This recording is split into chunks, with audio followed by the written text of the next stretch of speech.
Matt, here we are. Thank you for coming to the DORE Podcast. We're very pleased to have you today.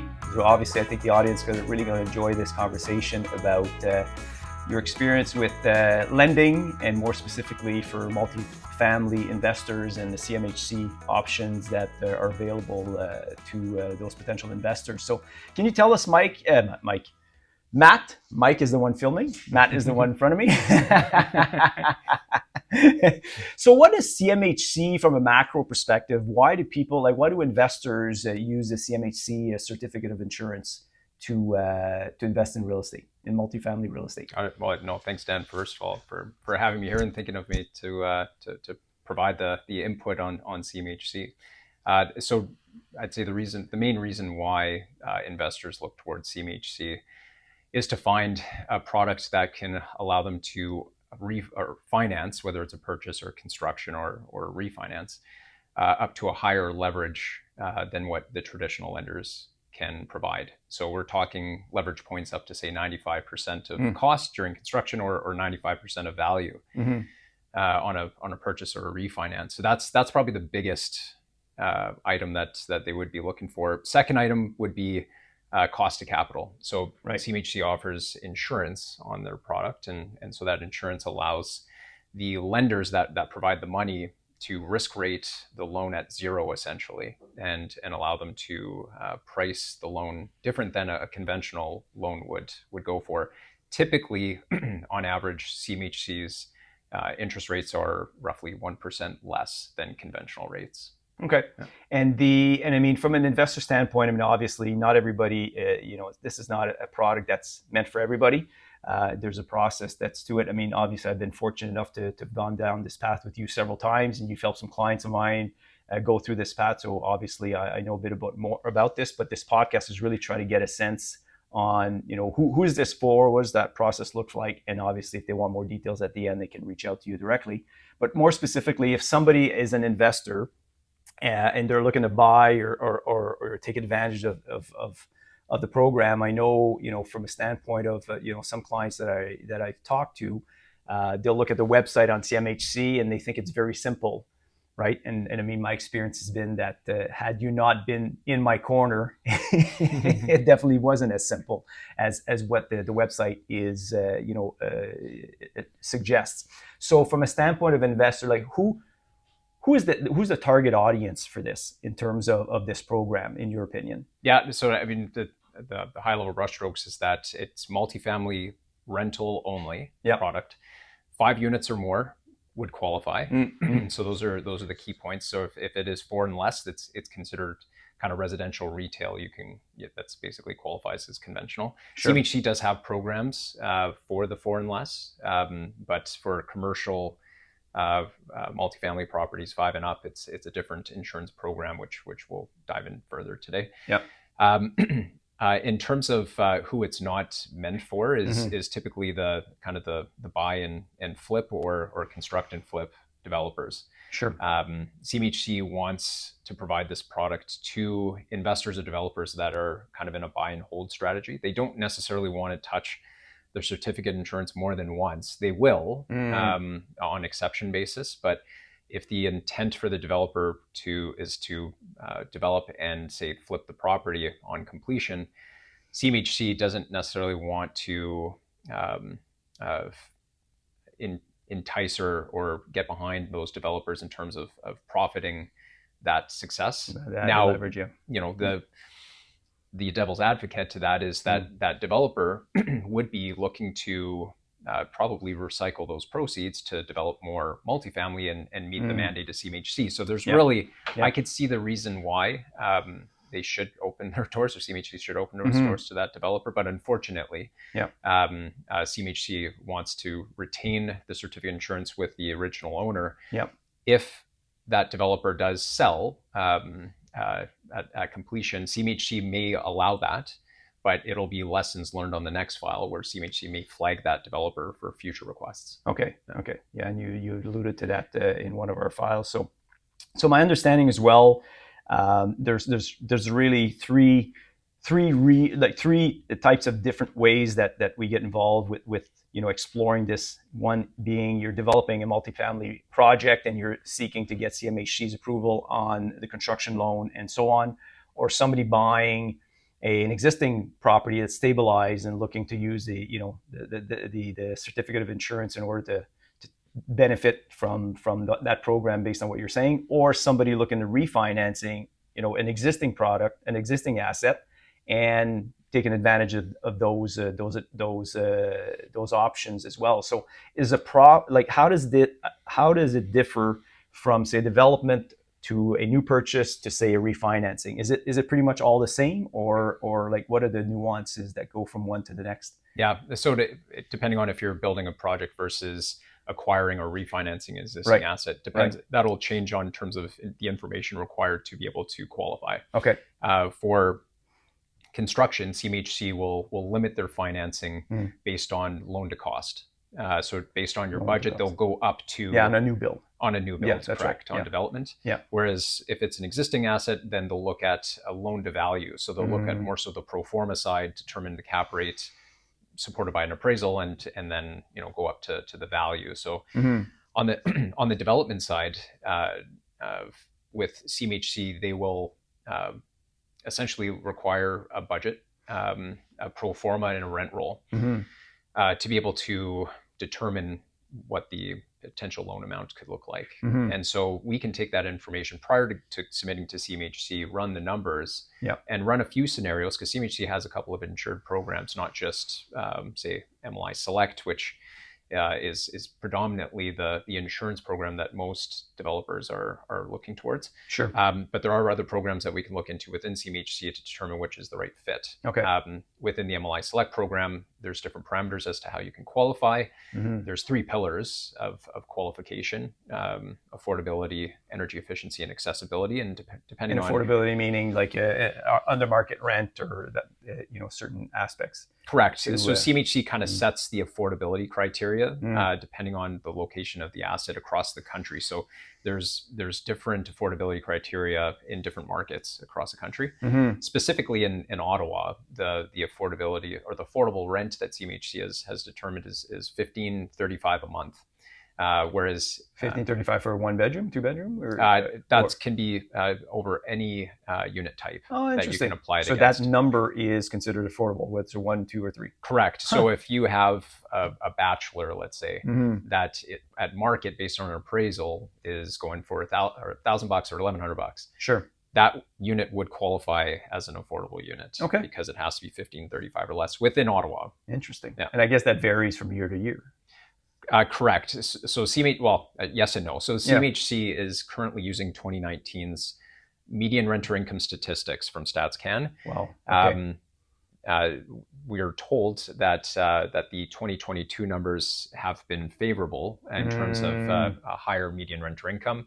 And so once CMHC has that information from Stats Canada, they will update the affordable number, which should be higher. As to when that's supposed to come out, I think they'll be higher. Yeah, I'm hoping they will be higher. Well, they have indicated it will be higher. Of course, yeah. As to when they release that. I didn't realize they were still using 2019 numbers in 2025. So just a quick backstory to that. So 2019 was the last year prior to 2022 where the median renter income was the highest. Okay. Going into 2020, 2021, COVID hit. Yeah. And so a lot of the renters in the markets had taken CERB payments from the government. Yes. And so when they're declaring income and you back out CERB, their actual income was lower than the 2019's. So CMHC has been using the 2019 as the benchmark until there's been a higher year of income, which they have received in 2022. So we're just waiting for that update. When is that expected to come out? So they told us last spring of 2024 that this increase was going to occur, and they were expecting fall of 2024. Okay. And we're going into 2025. So we would hope that this change would occur sometime in spring of this year. Oh, okay. Okay, so it's imminent. Okay. That's the anticipation. Yeah. But it could be further. We just they haven't defined that date yet. And it's interesting because one of the nuances that maybe somebody listening may not get that you had flagged to us a while back on a project is obviously when you're using the CMHC's product, say on a development play, and you're using your actual costs as your means of financing, as opposed to a stabilized asset where you may have created some value by stabilizing the asset, then you're running off two different numbers. Correct. Right. Yeah. So it's interesting to that's a nuance there that I think is vitally important when somebody's selecting that product and seeing at what stage they want to get involved, if they want to get involved, right? 100%, and that's where we can add value. Yeah. Prior to going to CMHC and investing that time and cost to go through the program, we can run the numbers upfront and consult at that point if it's a feasible project, right? And or do you need to go back to the budget to make some adjustments to make it work, or change your unit types. We can help assist that upfront to determine. Yeah, because I remember when we were doing it with you, obviously you'd have different scenarios where we're looking at depending on which way we want to go. But it was a really, because it's interesting because it we were chatting a bit before where it's when you have people, and I've talked to clients because obviously I sell real estate as well, and you realize a lot of people haven't used the CMHC product, and then they learn about it, but then they think that it's as simple as what's on the website, right? And obviously when we go through that, I think it's vitally important to have somebody that's done it for the amount of time that you do. And obviously my understanding obviously as well with Canada ICI is that I think 95% of your files are through CMHC. Did I understand that correctly? Or? I would say that like we're a conventional lender / broker, as well as we do CMHC business. Sure. Just due to the nature of the asset class being multifamily in nature, the bulk of our files tends to gear towards CMHC. Sure. But we do all asset classes across the country, and so we're essentially a one-stop shop, lender / broker for our clients. Right. And so specifically for CMHC, we're a CMHC approved lender, and so we have the ability to submit an application to CMHC, because you do have to go through a CMHC approved lender. To be able to obtain the insurance. And then once we have that piece of paper, that insurance from CMHC, then we can provide the loan terms and fund the deal for our clients. Yeah, because CMHC is an insurance for the lender. Correct. Based on the asset and the person applying. Yep, absolutely. So it's portable. So it's not tied into, so you could refinance at a later date and still use the insurance with another lender on renewal. Do you understand that? That's correctly? Right. The insurance is portable. So at the end of each term, you could get another renewal from that lender, or you can shop the market to other CMHC approved lenders. Sure. Okay. And we talked about qualifying the building and so on, but obviously, I know that there's an element of not just qualifying the building, but for CMHC's purposes, there's certain things that the individual or the corporation or the group that's applying needs to meet in terms of net worth and certain aspects. Can you give us some macros on that? For sure. Yeah. So CMHC is going to look at the borrower's experience. So if it's construction, they're going to want to look at your development capacity. What have you done in the past that is comparable to the project that you're proposing? Sure. And so they're going to look for a minimum of 5 years of development experience from you, the developer. Yeah. If you as the developer do not qualify from an experience standpoint, you can hire a GC that has that experience to kind of pass that test of experience. The recent change, I guess, with CMHC is more risk based in that if the developer does not have the experience in terms of building comparable sized projects, they are imposing bonding on projects, project bonding. And so that's another layer of insurance, if you will, that CMHC puts in place to protect themselves for in those situations. So even though the GC is more than qualified, they're going to look at the developer and say, hey, if you had to trim the fat on the budget and punt the GC, or the GC walks, can you pick up a hammer and build this thing yourself? And when you say developer, that's assuming that the application CMHC is with the developer. But if it's actually a buyer using the developer, does the developer still need to, I guess if the borrower, the one that actually has the project, hires a GC, does the GC have to go through any type of scrutiny in terms of CMHC acceptance, or it's really just based on the actual borrower, like the actual person that owns the project? So in that case, CMHC will, if the developer doesn't have the experience, they'll want to look at the GC's experience to Okay. ensure that they're comfortable with the development Sure. risk Okay. of the profile. And so Okay. if the GC shows enough comfort, then CMHC will then determine whether bonding is required or not. Okay. At that stage. Okay. It's not that the GC needs to provide a guarantee or anything. Yeah. They just need to provide some information in About- terms of their history and what projects they're working on, and does it provide enough comfort for CMHC. So that's one of the items that CMHC will pre-qualify for a developer. Sure. Other pieces to it is from a net worth standpoint, and this is basically anybody a proponent of the project. Proponent to CMHC's definition is a borrower and or guarantor within the project. Yeah. And so on a combined basis, CMHC wants the total net worth to be equivalent or greater than 25% of the requested loan amount. So we need to do that in terms of verifying net worth. Right. So that could be your equity in your home. It could be cash or investments. Or other real estate or correct. Yeah, exactly. Right. And we need to verify those. So 25%. Yeah, 25% of the loan amount. Correct. At a minimum. At a minimum, in terms of net worth. Yeah. That's a check in the box CMHC requirement. And so and the verification is key. So it's not just a personal net worth. I'm good for it because the net worth is as good as the piece of paper that it's written on to CMHC's eyes. So they want to see bank statements to verify cash accounts, appraisal for the real estate and corresponding mortgage to verify the equity. Sure. Yeah. And also, if I'm not mistaken as well, I've seen files where there was a requirement because of the lack of experience, say on the borrower, to have a property management company involved in securing the certificate of insurance. Did I understand that correctly? Correct. So post completion, or if you have an investor that is purchasing a property, same scrutiny, but on a property management side. So they're going to look at the purchaser and say, hey, if you want to self-manage this thing, then show us that you have the capacity to self-manage and 5 years of experience of comparable properties. If you don't, then CMHC within their certificate of insurance will require a third property manager that has. I know DORE Property Management has been brought on files like that where there was a requirement, and obviously we were part of the deal based on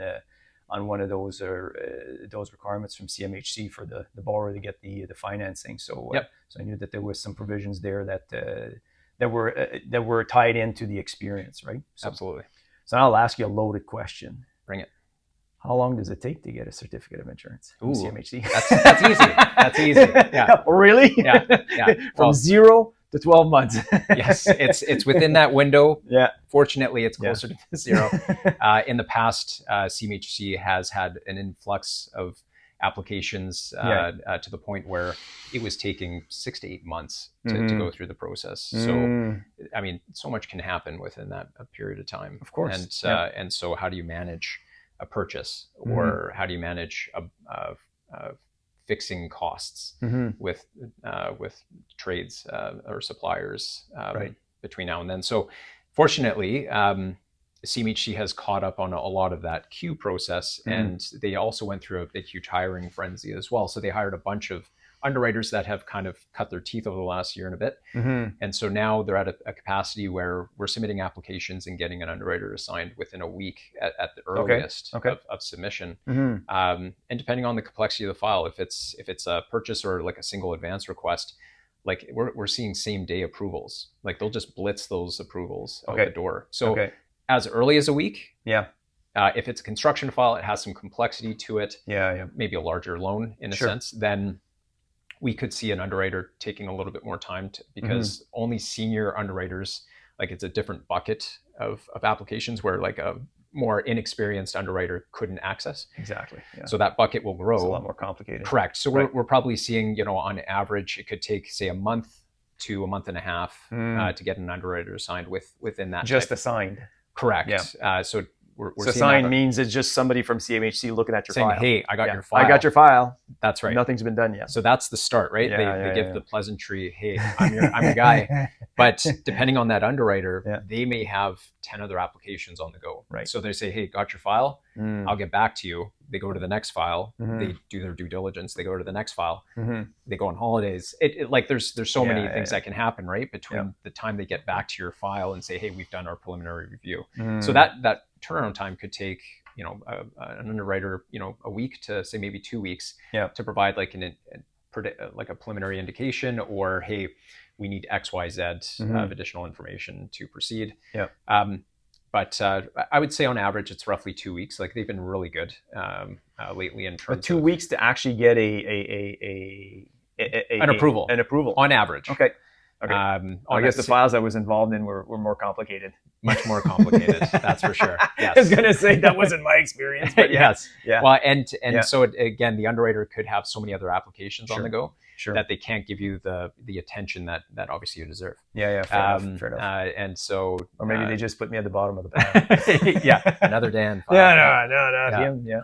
So, but I mean, we're always constantly checking in with the underwriters. Obviously, squeaky wheel scenario sometimes does help in terms of getting a further. If there's a timing issue, then we like to relay that to the underwriter up front. Yeah. Like obviously everybody's file is priority in their minds. But if we say, hey, like there is a timing issue here, so is there any way to push this up front? We're not doing that on all files, but those that require it. Yeah. No, and it's because it can get complicated. And I know with the backlog, it was kind of an interesting thing. It was a sit and wait. Yeah, that was basically exactly what you get. And there's just so much you can do. There's not much you can do once it's in the queue, and you're like, we're just waiting, right? That's so it's so obviously when you go through that process. And I know this is one of the things I really liked and enjoyed working with you is that, if I have a client, we try to go through the preliminary checks and balances to see, hey, Matt, you think this file has a chance of going through CMHC. So there's a lot of work that gets done before a file actually gets submitted to CMHC. Yeah. Right. Like, I mean, that was my experience with you. We'd go through the macros, the numbers, the pro formas, whether it's, making sure the net worth statements are adequate, the valuations, the operations of the building. So I know there's a lot of work before you're not just, submitting blindly to CMHC.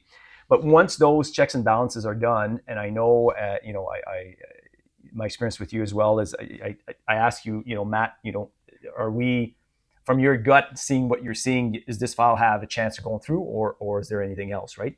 But in your experience, if you go through that process, I'm assuming there's no guarantee to get approved, right? But what would be a common reason or reasons why a file wouldn't go through after checking the macros, right? That the net worth is okay, that the underwriting is good, that the appraisals are accurate. Like what are the common reasons why a file, say CMHC, would say no, right? Yeah. Because I think that that's what we have to tell clients. I mean, when I sell real estate, we want to tell clients, even though we go through that process, there's no guarantee that this is going to be approved. It's not just a matter of waiting to get the approval. It's a matter of waiting to hopefully you get approved. But like, what would be common reasons why, say, a file wouldn't go through?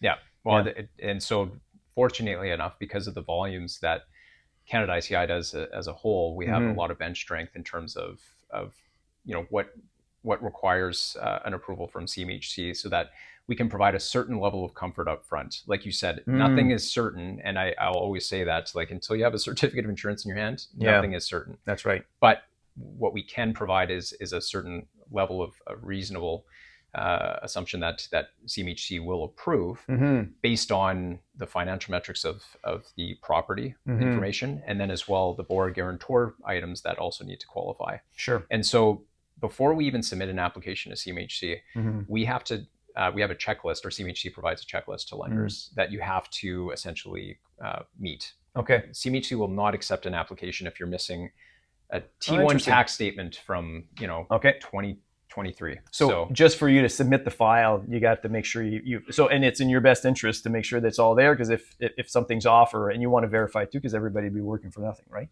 It causes delays. Yeah. Obviously, CMHC is now you're creating more work for CMHC to send you emails to say you have to resubmit and here's why. And so we ensure that we have absolutely everything before we submit the application. So what I do is we provide a very detailed wish list email. And basically it's a checklist to the client, so that we can just go back and forth and fulfill that list and update it as we go. And so that everybody understands where we're at any given stage. Once we've satisfied the requirements, then, even before we submit, we'll have that conversation with the client to say, hey, here's how we're going to submit this application. Does everything look good to you? As well? Okay. And then we'll submit on that basis. Okay. Yeah. So I haven't had the experience of being declined after going through the process. Have you had files that once you've done all your checklists that got declined for a reason X or? So, I would say that our success ratio is probably 99%. Okay. Because we understand what CMHC is looking for up front. Okay. It could be those very rare cases where CMHC will decline. Could be due to the fact that they may be exposed to the client and may not have any more appetite to lend to that specific client, which is something that is unforeseen if the client doesn't disclose. Right. It could be asset specific, retirement home in an area where there's not necessarily a need, or CMHC doesn't have enough exposure to that market to understand absorption and comfortability to lend to on a construction basis. Yes. If it's an existing asset that has 5+ years of proven performance of stabilized rents or revenues, then it's a little bit easier for them to say yes. But if it's new construction in a market that they don't understand, they may just say no. Okay. Yeah. Okay. So the chances of it being declined are fairly low, based on what you're saying, and that's my experiences. They've always been approved. The delay obviously is somewhat not within your control, but so there's a good certainty that if you go through the original assessment that you put through the client through, that the chances are, if anything had to be flagged, it'd be flagged at that point before going through that whole process, I would assume. Correct. Yeah, we have enough repetitions across the country, and we share as a company with all of the offices as to what we're seeing from CMHC in terms of approvals, what's not being received or well received, so that we can prep our clients for future files and manage expectations. Right. And one of the things I think, if I recall, also, you on one of the recent files we did as well is you said CMHC was looking at the actual area where this project was being proposed, right, to make sure that there's not an oversupply or overexposure or anything of that nature. So the client could very well, have all the requirements, the building metrics, or the pro forma may very well be in line with the market, but if there's too many being built in a certain area, it could be a reason why CMHC would shy away from exploring that their certificate of insurance. I would say that if there's 10 buildings being developed in that area, 9 out of those 10 buildings, potentially even 10 out of those buildings, are exposed to CMHC because they have been predominantly the lender of choice, if you will. And so, if you were the first development in that market, then it's going to be easier to go through the CMHC process. Right. But if you're the 5th, 6th, 7th, 8th, 9th, 10th, then that appetite from CMHC diminishes. Okay. Because now they're looking at exposure risk of being having those units absorbed because there's too much product coming online. Too much at the same time. Correct. Okay. And one of the recent conversations we had a while back also was. There'd been a change to CMHC, and I wasn't aware of that because I wasn't in any active files, but I had a client that had, I guess, put deposits on buying some new inventory and pulled out and essentially advised us that there'd been a change with CMHC's approval process that I wasn't aware of. Obviously, I didn't have any active files at the time, so I remember calling you, say, Matt, I said, is there any changes lately with CMHC? And you were pointed out that I guess the client that we were working with had bought, I want to say 5, 6, or 7 duplexes, and that CMHC had, I don't know if they changed the rules or they applied them a bit differently, but there was something there where you had pointed out that no, this is not really what the CMHC's product is meant for. Can you elaborate on that a bit? Yeah, so CMHC recently made a rule change on some of the qualifications for combining lots to obtain 5 or more units. So let's just say that the DORE has say, two lots side by side. Mm. One lot has a triplex, the other one has a duplex. Mm-hmm. And so we can, previously, you could request for blanket insurance over both properties, so long as both the duplex and the triplex look like a similar aesthetic. Sure. Like it looks like one project, essentially, right? Then CMHC would say, okay, yeah, we can blanket insure both and then you titles. The 5. And yeah, then, now you're 5 and up, you qualify. Sure. They want to get away from that. And what kind of drove them to that is there was the developers that were, say, building these for sale, these assets for sale. And it could be as much as like one home, like a detached home per lot. Yep. So you have a string of 10 lots that were really designed for sale. Sure. And let's just say the market that those were in weren't well received. They weren't getting the love, and so that developer is trying to salvage that project by going through the CMHC program and insuring all 10 lots as one application. Correct. Okay. And so CMHC was getting an influx of those requests, and they said, do we really want to spend our resources and insurance on these types of plays, or do we want to revisit? So they basically put a pause. So they didn't necessarily say full stop on these, like officially. It was like pause. So any applications in the queue were basically in limbo until CMHC made a decision. So what they have come out with now is that they will entertain these types of strategies. In the example of the, say, the 2 lots where you have a triplex and a duplex, if those 2 buildings are connected, not by way of like a breezeway, but like the buildings are connected, so it looks like one building on the outside, then CMHC will say, okay, we can insure that because it's one building over 2 lots, we can insure that. Alternatively to that, if you have one lot that has multiple buildings on that one legal lot, up to 5 units. So you have, let's just say, so 5. If it's the same lot but it has multiple 5 buildings, standalone buildings. You beat me to that. That was the question I was going to ask you. Yes, then you qualify on that. You'd qualify basis. because it's sitting on the same. Correct. So they're registered under one title, essentially. They want it such that the 5 units and up are on one legal lot. Sure. Okay. If it is spanning over multiple lots, then it has to be one building. That's essentially the rule of thumb now. Yeah. So it hasn't changed. Yeah. Okay. So I can see where they're trying to limit. They've limited it. They haven't gotten rid of 4 and less. Sure. Now CMHC does have a program on units that are, say, 1 to 4 units. But that's more on like the retail side, like a personal home mortgage, where you can get up to, say, 80% of value insured, and say amortizations up to 25 years. You could qualify under that program, but that's through the kind of the retail banking side of things. And just to close this off, so Canada ICI, you do multiple products.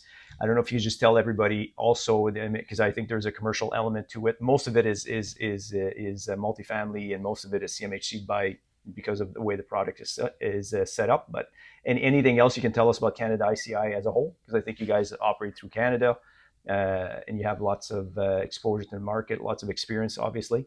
So maybe just do a quick summary for everybody to know that there's limited, there's different ways that they can deal with you. Yeah, so the elevator pitch is this. We've been around since '93. We have 10 offices across the country, from BC all the way to Nova Scotia. We are a lender / brokerage. And so from a lender standpoint, we have our own proprietary capital that is made up of 30 plus investors that we service on behalf of, but over $10 billion of capital that we can deploy on a conventional basis. And that's over all asset classes. So not just multifamily, but we can do industrial, retail, office, you name it. And we do everything from acquisition, construction, bridge, term, refi. No loan minimums or maximums. So we'll look at that from a lender basis, as well as we have access to over 125 lending relationships across the country. That's institutional style capital. That could be, pension funds, life cos, Schedule I banks, credit unions, and then, all the way to the other side where it's more, private lending and mortgage investment corps. So we can really understand and provide that type of offering that fits the need for the client, depending on the need of financing. So that's on the conventional basis. On the CMHC front, we are a CMHC approved lender. So we have that status that allows us to submit applications on behalf of the client directly to CMHC. Yep. So we can get that certificate of insurance. Which is a big advantage. It's right it's a huge now, advantage. Right now it is.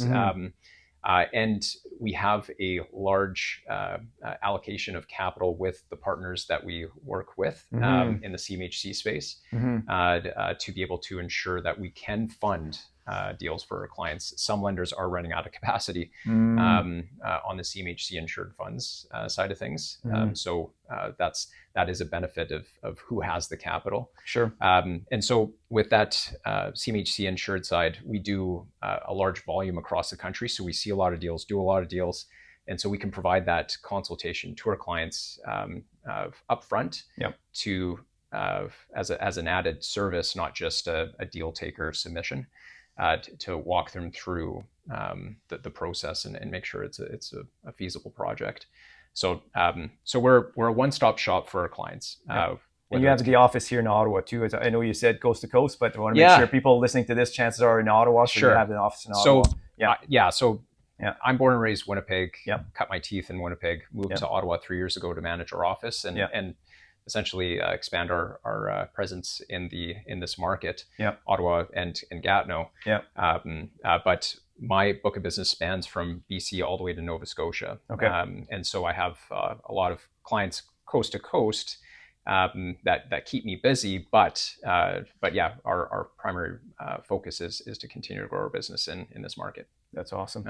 Hey, Matt, I'm speaking from experience. I've dealt with you for quite a few years already. We've done multiple files together. It's always been very pleasant. And obviously I'm happy that you're able to come in so we can talk to mutual clients about what you can do. But if anybody has any questions, feel free to reach to Matt. If you need a reference, you can call me. I'll happily have a discussion and refer Matt. But thank you for taking the time to come in, shoot this quick podcast, and help everybody's probably grow. Perfect. Thanks. Sounds good. Appreciate Perfect. it. Thank you. Cheers.